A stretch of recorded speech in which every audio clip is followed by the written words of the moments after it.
l'UPDA va briguer la présidence de son parti au prochain congrès au mois d'octobre. Henri Konan Bédié s'est également exprimé sur l'alliance au sein du RHDP.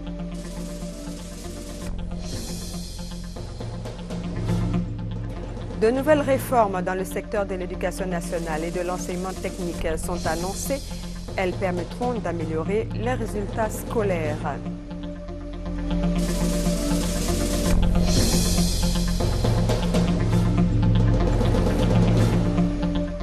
En Égypte, la tension reste vive, même si aucune manifestation majeure n'a été organisée ce dimanche par les frères musulmans. Mesdames et messieurs, bonsoir, bienvenue à cette édition.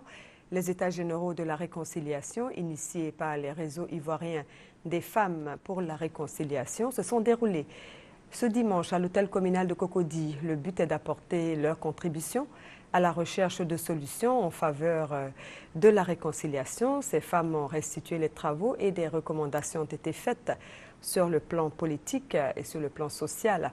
Le compte-rendu de notre reporter Patricia Oumou-Etia dans nos prochaines éditions.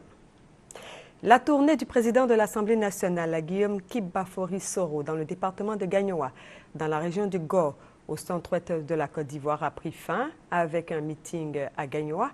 Gagnoa, chef-lieu de région. Guillaume Soro a également procédé à la pose de la première pierre du siège de la chefferie traditionnelle de la région. Victorine Yaoyobou, envoyée spéciale. Les chefs de village du département de Gagnoa veulent faire de leur conseil une institution dans la région du Go. Mais il leur manquait un siège. Ils se sont dotés d'un siège provisoire qui a été inauguré par le président de l'Assemblée nationale. Tout juste après, le parrain Guillaume Kibafori-Soro a procédé à la pose de la première pierre du siège définitif qui sera au quartier Babré de Gagnoa. Le président de l'Assemblée nationale encourage le président du Conseil, Bizier Lambert, et ses collègues à poursuivre leurs actions de réconciliation et de développement afin de permettre à la région du Go de sortir de la pauvreté. Guillaume Soro l'a souligné au cours de la conférence de presse qui a mis fin à sa visite de 3 jours dans le département de Gagnoa. Il a vu la pauvreté partout où il est passé. Les populations souffrent. Pas de route, pas d'eau potable, pas d'école. Le président de l'Assemblée nationale a décidé de rendre compte au président de la République Alassane Ouattara pour que ces préoccupations des populations trouvent bientôt des solutions. L'ouest de la Côte d'Ivoire est assurément la zone la plus touchée par la crise ivoirienne. À Guélé, dans le département de Toulepleu, toute une famille a été décimée. L'initiateur de la caravane Atou pour la réconciliation et la paix, Zié Koulibaly Daouda, a rencontré les parents des victimes. Quel est leur état d'esprit aujourd'hui? Des réponses dans ce reportage signé Victorien Angouaché. Priska Ouegra, victime de viol au début de la crise ivoirienne en 2002, est présentée à la face du monde à l'Assemblée nationale. Que devient-elle? L'initiateur de la caravane Atou pour le pardon, la paix et la réconciliation en Côte d'Ivoire l'a visité à Guélé. Zié Koulibaly Daouda était en tournée dans le département de Toulepleu et Priska Ouegra apprécie la visite et dit avoir pardonné à ses bourreaux. Cependant, elle sollicite un fauteuil roulant parce que handicapée et un matelas pour ne plus dormir à même le sol. Sillonner hameaux, villages et villes de Côte d'Ivoire à la rencontre des victimes des crises successives en Côte d'Ivoire depuis 2002 est le défi que veut relever la caravane Atou pour contribuer à la réconciliation. Nous ne pouvons pas, n'est-ce pas, parler de réconciliation au niveau de la région de Toulepleu sans nous arrêter à Guélé pour saluer notre sœur qui a subi cette période très difficile et avoir de ses nouvelles. Pour dire que la Côte d'Ivoire émergente pense à elle, la Côte d'Ivoire émergente se rappelle de ses souffrances, la Côte d'Ivoire émergente se rappelle des douleurs de Guélé. Au-delà de la douleur de Guélé, c'est la douleur de l'ensemble de tout l'Ouest que la Côte d'Ivoire se rappelle. Lors de la rencontre avec la jeunesse de Guélé, le chef du village Denitouo a rassuré ses hôtes quant à la résolution prise par les populations, celle d'aller à la paix. Pour rappel, Guélé a souffert des pires atrocités lors des crises en Côte d'Ivoire. Ici, une vingtaine de personnes de la même famille ont été massacrées et la quasi-totalité des habitations détruites. Chacun de nous aujourd'hui se dit qu'il nous faut la paix. La paix, c'est pas un mot, dis-je, mais c'est un comportement. Il faut que chacun de nous sache se comporter pour que nous ayons un parfait développement et à la suite de ça, la réconciliation. Les femmes de Guélé se réjouissent du réconfort et encouragent l'initiateur de la caravane Atou à poursuivre cette noble mission. Au nom de l'inspecteur général d'État Niamey-Ngora, Zia Coulibaly Daouda a fait un don en vivre et non vivre à la mosquée de la ville. Il était en compagnie du maire de Tout-le-Pleu, Denis Cazion, et de son conseil.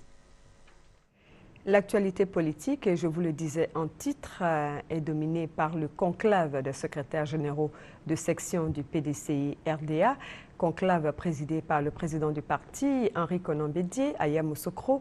À cette occasion, le président du PDCI RDA s'est prononcé sur l'alliance au sein du Rassemblement des Oufouettistes pour la démocratie et la paix, les remous au sein du parti du fait de certains jeunes, mais aussi sur sa candidature au poste de président du parti au congrès d'octobre. Sur ce dernier point, Henri Konan Bédié briguera à nouveau la présidence du PDCI RDA. Les temps forts avec Hugues Hervé Blé.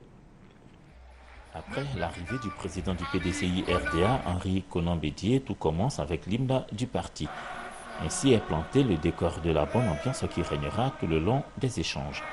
En présence de Didier Madi, le secrétaire général du parti, les secrétaires généraux de section du PDCI RDA ont, entre autres points soulevés, la question des moyens à donner pour de bonnes conditions de travail et d'encadrement, la question également du foncier rural et de la nationalité, mais aussi le renforcement de l'esprit de solidarité et de partage au sein du RHDP, évoquer aussi la présentation d'un candidat du PDCI à la prochaine présidentielle. La réaction du président du PDCI RDA sur la question du RHDP et d'une candidature du PDCI RDA. Il va de soi qu'au cours des travaux, le Congrès aura à proposer au parti une direction à suivre. L'objectif vital d'un parti politique étant la conquête et l'exercice du pouvoir, il va de soi que le PDCI RDA examinera le moment venu l'efficacité, l'effectivité d'une candidature à l'élection présidentielle de 2015. Autre sujet également abordé par le président du PDCI RDA, les sons discordants émanant de certains jeunes du parti. La frustration, la rage et l'impatience que certains jeunes expriment doivent être gérés avec intelligence et tact. Je suis sensible à ces cris. Toutefois, je continue de croire que le respect de la chaîne des générations, synthèse harmonieuse de l'expérience des anciens et de la fougue des jeunes, constitue un levain important pour les avancées du parti. Henri Konan Bédié sera candidat à la présidence du PDCI RDA au congrès d'octobre. Il répond ainsi favorablement à la demande présentée par l'ensemble des secrétaires généraux de section présents à Yamoussoukro. Les secrétaires généraux de section du PDCI RDA étaient bien évidemment nombreux à Yamoussoukro, répondant ainsi à l'appel du président Henri Konan Bédié. C'était l'occasion d'échanges francs et fructueux. La réaction de quelques secrétaires de section, de militants et de responsables du parti, au micro de Hugues Hervé Blé. Venus de toutes les régions du pays, 2700 secrétaires généraux de section ont répondu présents au conclave du PDCI RDA. La parole exclusivement réservée à ce conclave aux secrétaires de section. Les échanges vont se dérouler et en toute franchise, notent les militants. Il y a eu un débat démocratique. Les secrétaires généraux de section sont venus donner leur avis à leur président. Nous pensons que cela augure déjà donc d'un bon congrès. Le président a vu très fort, il a pris le comportement de son père Houphouët-Boigny et il vient de calmer tout le monde. Il a mis tout le monde d'accord pour que le PDCI soit redynamisé. Il faut se rencontrer, faire ce qu'on appelle un brainstorming, débattre de toutes les questions et je crois que c'est très important. Il faut libérer la parole. C'est l'un des principes du PDCI RDA. Le président du parti, on avait sincèrement des choses à lui dire, Mais le fait d'avoir désigné 6 personnes par zone ne nous a pas permis de communier en réalité. Au Congrès, on espère avoir plus d'occasions de communier avec le président. Nos préoccupations ont été prises en compte. Nous sommes satisfaits, pourvu que ça soit mis en application. Le 12e congrès du PDCI RDA, il en a été longuement question au cours du conclave. L'élection du président du parti et la place de la jeunesse au sein du parti, on le sait, sont au nombre des enjeux de ce congrès. Tous les secrétaires de section sont allés dans le même sens. Nous attendions que le président donne sa réponse. Le président Bédié vient donc d'accepter d'être candidat pour la présidence du parti au titre du 12e congrès. Nous sommes très contents. À l'approche du 12e congrès, il y a beaucoup de choses qui se disent autour de ce congrès-là. Et aujourd'hui, tout a été clarifié. Nous savons la feuille de route. Je suis très heureux que le président Henri Konan Bédié ait accepté, n'est-ce pas, de donner une place importante à la jeunesse dans la nouvelle structuration du parti. Face à la presse, Niamey Ngoran, le président du comité de coordination du 12e congrès du PDCI RDA, s'est félicité de la bonne tenue du conclave. Il a rappelé que le congrès prévu du 3 au 5 octobre prochain sera précédé de pré-congrès éclatés. Le président de l'Alliance pour le changement, APC, était jeudi dernier face à une centaine de victimes et de parents de victimes de la crise post-électorale en Côte d'Ivoire. La rencontre a eu lieu à la mairie d'Adjamé. Au menu des échanges, la réconciliation, la paix et la prise en charge des victimes et parents de victimes. Les projets de loi sur la nationalité et le foncier rural en Côte d'Ivoire ont été également évoqués. Les détails avec Doua Deleza. Les victimes et parents de victimes de la crise post-électorale disent oui à la réconciliation. Mais avant, ils réclament que justice soit rendue à la mémoire des 3000 personnes tuées pendant la crise. Message bien perçu par le président de l'Alliance pour le changement, Soro Alphonse rassure que le combat pour la justice en Côte d'Ivoire est une affaire de tous. Pour lui, c'est le fondement de la réconciliation et de la paix durable dans le pays.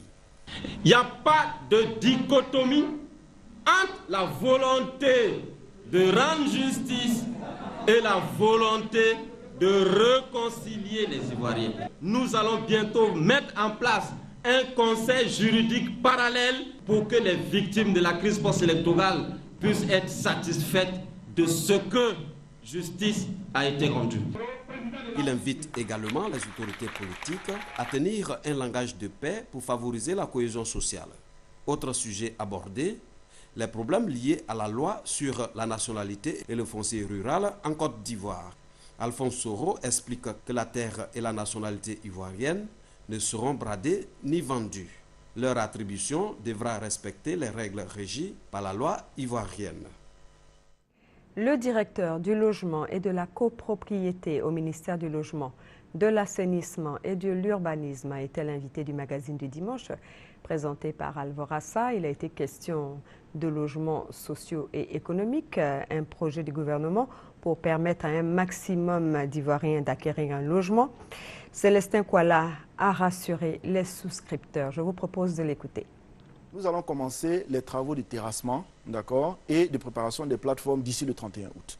Et donc, nous sommes très à l'aise relativement à la question des délais. À partir du 19 septembre, le gouvernement va commencer les visites des différents chantiers des promoteurs. Maintenant, en ce qui concerne le paiement de l'apport initial, nous pensons que le gouvernement a fait beaucoup d'efforts.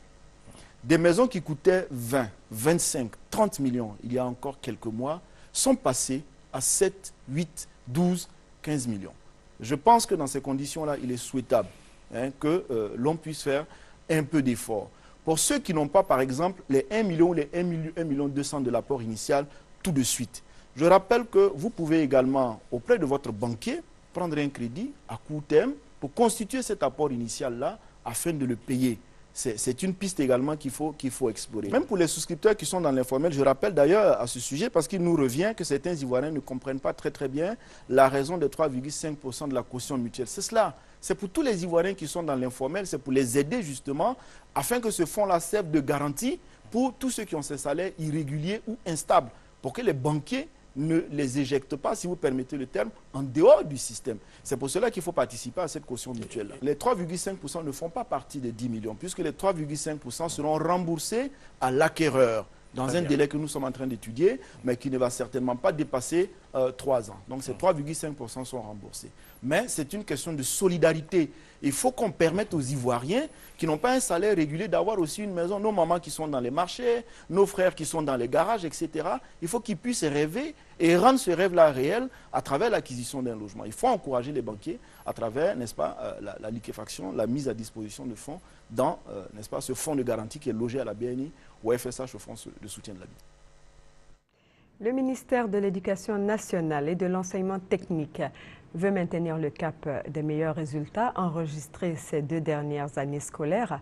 Ces bons résultats sont dus à des dispositions mises en place afin de faciliter l'encadrement des élèves.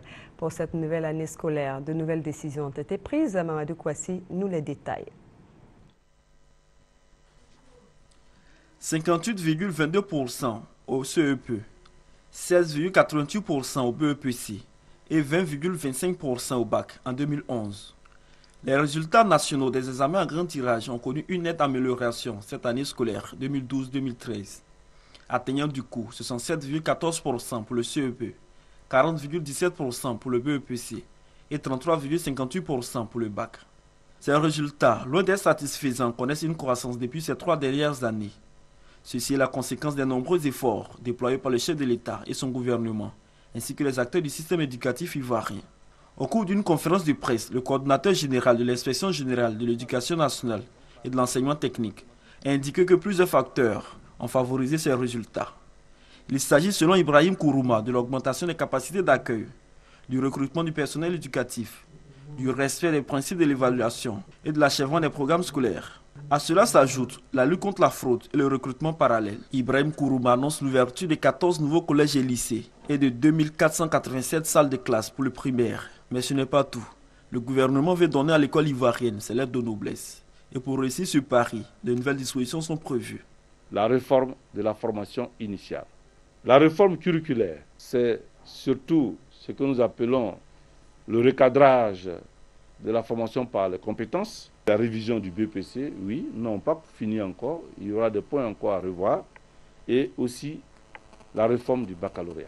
Il y a aussi la réforme portant sur la réduction du taux de redoublement et d'abandon. Certaines de ces réformes vont connaître un début d'exécution durant l'année scolaire 2013-2014, notamment celles concernant les collèges de proximité. Les collèges de proximité, ce sont des collèges modernes proches de la communauté.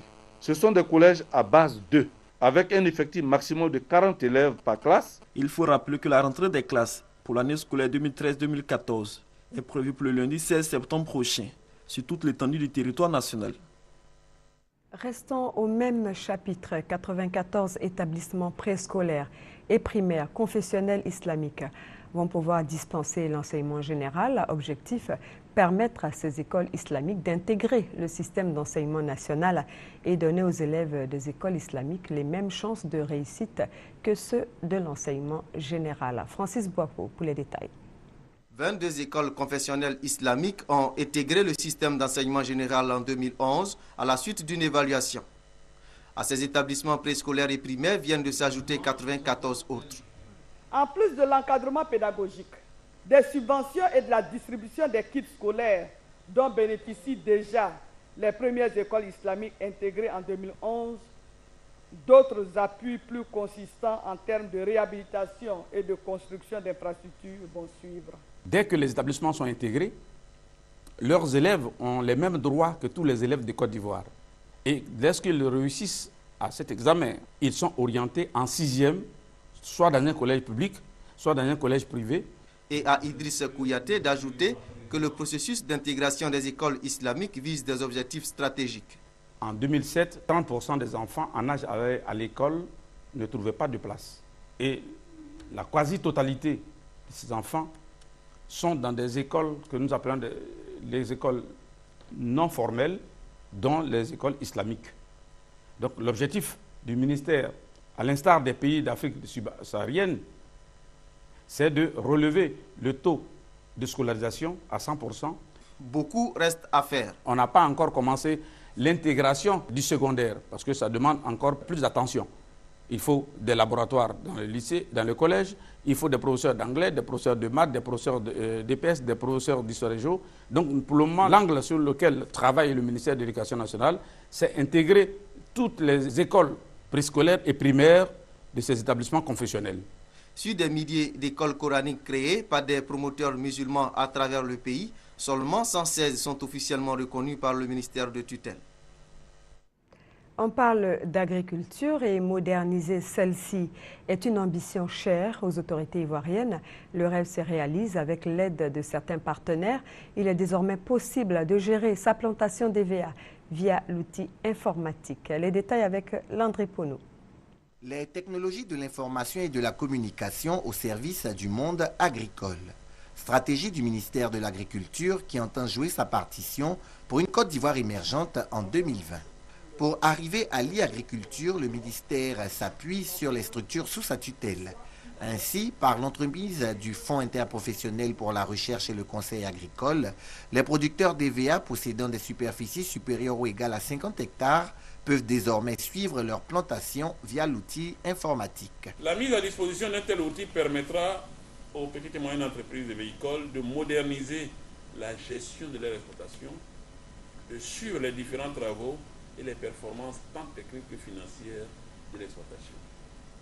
Le FIRCA va acquérir, donc pour le compte de la filière EVA, un serveur suffisamment puissant pour que les informations puissent transiter entre vous et votre plantation. Il est entièrement sécurisé, ce qui fait que personne d'autre ne peut avoir accès à vos données. On ne remettra le logiciel que à ceux qui vont nous prouver qu'ils peuvent eux-mêmes avoir un ordinateur pour les régisseurs, un ordinateur pour eux-mêmes, et qu'ils s'engagent eux aussi à supporter la connexion Internet.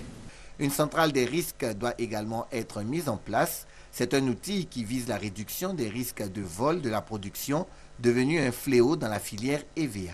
L'EVA-culture en Côte d'Ivoire, ce sont 430 000 hectares de superficie cultivée pour une production de 256 000 tonnes, soit 412 milliards de recettes en 2012. Premier producteur africain et 7e mondial, la Côte d'Ivoire vise les 600 000 tonnes de production d'EVA à l'horizon 2020. Un volet religion dans ce journal. 264 hommes et femmes d'affaires chrétiens de l'Église universelle du Royaume de Dieu ont été formés à la culture religieuse dans leurs différentes activités. Objectif, permettre à ces personnes de mener leurs activités dans le strict respect des lois bibliques. Témoignage Mamadou Kwasi. Comment concilier la vie chrétienne et les affaires? C'est la question qui a réuni 264 hommes et femmes d'affaires et entrepreneurs de divers domaines ce week-end au plateau. Il s'agissait pour les responsables de l'Église universelle du Royaume de Dieu de donner la bonne orientation aux fidèles chrétiens afin de mener leurs activités selon les lois bibliques. Occasion pour le pasteur Didier Jean Brice d'indiquer les 3 étapes fondamentales de la vision pour un homme d'affaires. Selon lui, il faut d'abord identifier son talent, ensuite avoir des objectifs à court, moyen et long terme, et enfin, œuvrer et lutter pour atteindre ces objectifs dans le strict respect des lois bibliques. Les participants et les hommes de Dieu ont prié le Seigneur afin de voir leurs différentes initiatives prospérer. Des affaires qui vont créer des emplois afin de lutter contre la pauvreté et le chômage. 1918-2013, cela fait 95 ans que l'église catholique Sainte-Anne d'Abobo-Baoulé est née. Cette église qui est née autour de 7 hommes et leurs compagnes à l'arrivée des premiers missionnaires en Côte d'Ivoire mobilise aujourd'hui des milliers de fidèles catholiques. Cette évangélisation a été célébrée ce dimanche par les fidèles de l'église Doigt des Lazères. Tapis rouge, chants et louanges, la communauté catholique d'Abobo-Baoulé célèbre les 95 ans de l'église Sainte-Anne du village. Selon les dirigeants, en 1918, la paroisse avait démarré avec 7 hommes et leurs compagnes. Mais aujourd'hui, elle compte plusieurs milliers de fidèles. Pour le vicaire général, cette avancée notable est le fruit de la cohésion sociale à Abobo-Baoulé.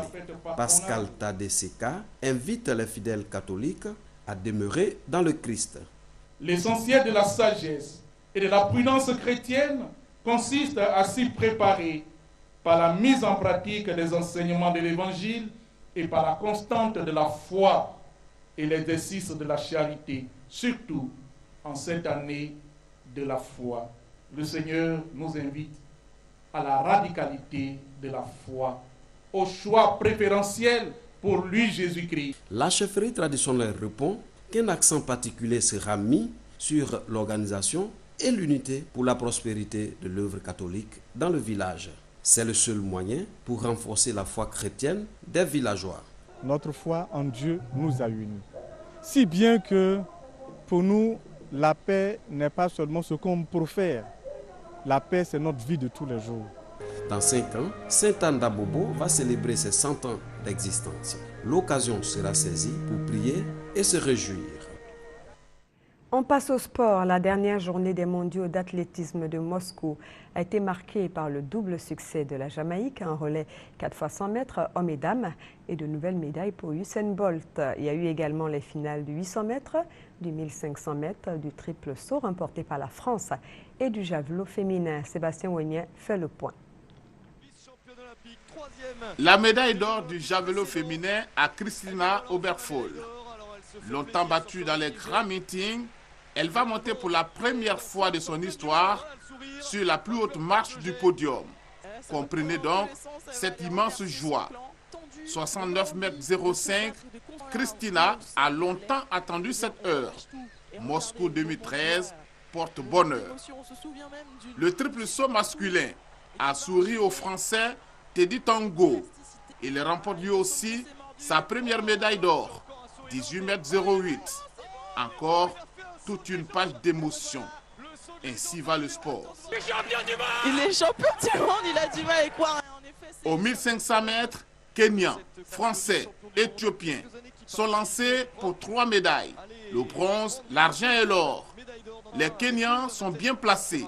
Course stratégique, elle a été facile pour le Kenya. Abdel Kripop renoue avec le podium. 3 minutes, 36 secondes, 28 centièmes. Le 800 mètres féminin s'est joué dans le dernier mètre. La Kenyane Yunisum se surpasse et franchit la première, la ligne d'arrivée. Son temps, 1 minute, 57 secondes, 38 centièmes. Le relais 4x100 féminin, la Jamaïque, la France, le Bahamas, la Grande-Bretagne, les USA, le Brésil, la Russie. Il faut aller à fond, ne pas se tromper de passage de témoin. La course a été très chaude. La Jamaïque, avec l'intouchable Fraser Price, s'offre la médaille d'or. Enfin, la dernière course des mondiaux d'athlétisme, Moscou 2013, le relais 4x100 masculin, avec le duel Jamaïque-États-Unis. Duel également entre Usain Bolt et Justin Gatlin. L'homme le plus rapide au monde étale tout son savoir, toute sa classe. La Jamaïque se classe première en 37 secondes, 36 centièmes. Sport football, Ligue des champions africains. Pour cette 3e journée, l'Espérance de Tunis a battu le Sewi Sport sur le score de 1-0. Le match s'est disputé au stade Robert Champroux de Marcory. En étranger, en Égypte, un calme précaire règne ce dimanche. Pas de manifestations d'envergure enregistrées. Les autorités égyptiennes affirment qu'elles ne laisseront pas le désordre s'installer par le fait des islamistes. Ces troubles ont fait plus de 750 morts depuis mercredi. Regardez. L'Égypte est encore sous le choc après les affrontements dans la mosquée Al-Fatah en plein centre du Caire. Entouré d'un imposant dispositif de sécurité, le calme semble être revenu. Mais les Égyptiens demeurent profondément divisés en 2 camps, entre pro et anti-frères musulmans. Ce que font les frères musulmans n'est pas bien. Ils ont tout détruit. Ils ont même détruit la mosquée qui appartient à Dieu. Ce n'est pas une façon de traiter la maison de Dieu. Que Dieu protège l'Égypte, sa jeunesse et son armée. Plus que jamais, l'autre partie des Égyptiens juge que c'est l'armée qui a trahi le pays. Tout ce que je peux dire, c'est que l'armée et la police nous ont menti. Ils mentent en permanence à la télévision. Ils ont trompé nos frères musulmans qui ont perdu leur vie. Le gouvernement de transition égyptien annonce vouloir dissoudre les frères musulmans. À la tête du pays, il y a encore quelques semaines, le mouvement islamiste se dit déterminé à récupérer le pouvoir, coûte que coûte. Dans la banlieue du Caire, le fils du leader de la confrérie est enterré. Il a été tué par balle lors de la manifestation géante de vendredi. Arrêté, son père, Mohamed Badié, est détenu dans un lieu secret. Tout comme Mohamed Morsi, il attend son jugement dans quelques jours. À l'étranger, les condamnations se font de plus en plus fortes à l'encontre de l'armée égyptienne. À la tête des critiques, la Turquie, le Premier ministre Recep Tayyip Erdogan, proche des islamistes, fustige les militaires, mais aussi l'ONU et les pays occidentaux. Pourquoi cette hypocrisie? La junte égyptienne a reçu 16 milliards de dollars après son coup d'État. Ceux à l'étranger qui soutiennent ce régime en lui donnant 16 milliards de dollars sont leurs complices. Une position occidentale qui risque d'évoluer rapidement. L'Union européenne appelle à redéfinir d'urgence ses relations avec l'Égypte. Les États-Unis pourraient de leur côté revoir leur aide, estimée à 1,5 milliard de dollars par an. Fin de ce journal. Merci de l'avoir suivi. Excellente suite de programmes sur RTI 1, la chaîne qui rassemble. À très bientôt.